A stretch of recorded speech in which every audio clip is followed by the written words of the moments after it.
अध्याय 14 कुल पद 36 1। उस समय चौथाई देश के राजा हेरोदेस ने यीशु की चर्चा सुनी। 2। और अपने सेवकों से कहा, यह यूहन्ना बपतिस्मा देने वाला है, वह मरे हुओं में से जी उठा है, इसीलिए उससे सामर्थ के काम प्रकट होते हैं। 3। क्योंकि हेरोदेस ने अपने भाई फिलिप्पुस की पत्नी हेरोदियास के कारण यूहन्ना को पकड़कर बांधा और जेल खाने में डाल दिया था। 4। क्योंकि यूहन्ना ने उससे कहा था कि इसको रखना तुझे उचित नहीं है। 5। और वह उसे मार डालना चाहता था, पर लोगों से डरता था क्योंकि वे उसे भविष्यद्वक्ता जानते थे। 6। पर जब हेरोदेस का जन्मदिन आया तो उत्सव में नाच दिखाकर हेरोदियास के बेटे ने हेरोदेस को खुश किया। 7। इसीलिए उसने शपथ खाकर कहा कि जो कुछ तू मांगेगी मैं तुझे दूंगा। 8। वह अपनी माता की उस्काई हुई बोली, यूहन्ना बपतिस्मा देने वाले का सिर थाल में यही मुझे मंगवा दे। 9। राजा दुखित हुआ, पर अपने शपथ के और साथ बैठने वालों के कारण आज्ञा दी कि दे दिया जाए। 10। जेल खाने में लोगों को भेजकर यूहन्ना बपतिस्मा देने वाले का सिर कटवा दिया। 11। उसका सिर थाल में लाया गया और लड़की को दिया गया और वह उसको अपनी माँ के पास ले गई। 12। और उसके चेलों ने आकर उसकी लोथ को ले जाकर गाड़ दिया और यीशु को समाचार दिया। 13। जब यीशु ने यह सुना तो नाव पर चढ़कर किसी सुनसान जगह एकांत में चला गया और लोग यह सुनकर नगर नगर से पैदल उसके पीछे हो लिए। 14। उसने निकलकर बड़ी भीड़ देखी और उन पर तरस खाया और उनके बीमारों को चंगा किया। 15। जब सांझ हुई तो उसके चेले पास आकर कहने लगे कि यह तो सुनसान जगह है और देर हो रही है, लोगों को विदा किया जाए कि वे बस्तियों में जाकर अपने लिए भोजन मोल लें। 16। यीशु ने उनको कहा कि उनका जाना आवश्यक नहीं, तुम ही इन्हें खाने को दो।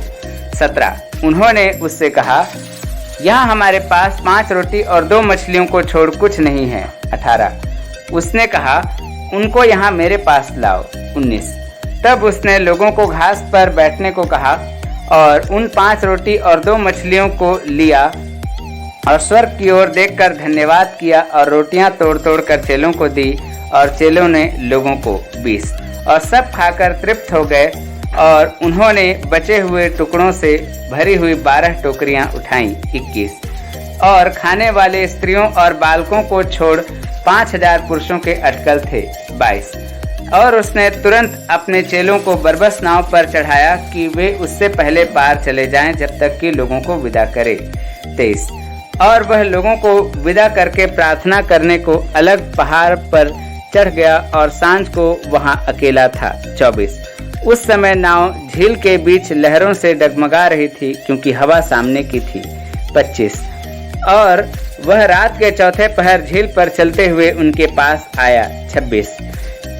चेले झील पर उसको चलते हुए देखकर घबरा गए और कहने लगे, वह भूत है, और डर के मारे चिल्ला उठे। 27। यीशु ने तुरंत उनसे बातें की और कहा, ढाढ़स बांधो, मैं हूँ, डरो मत।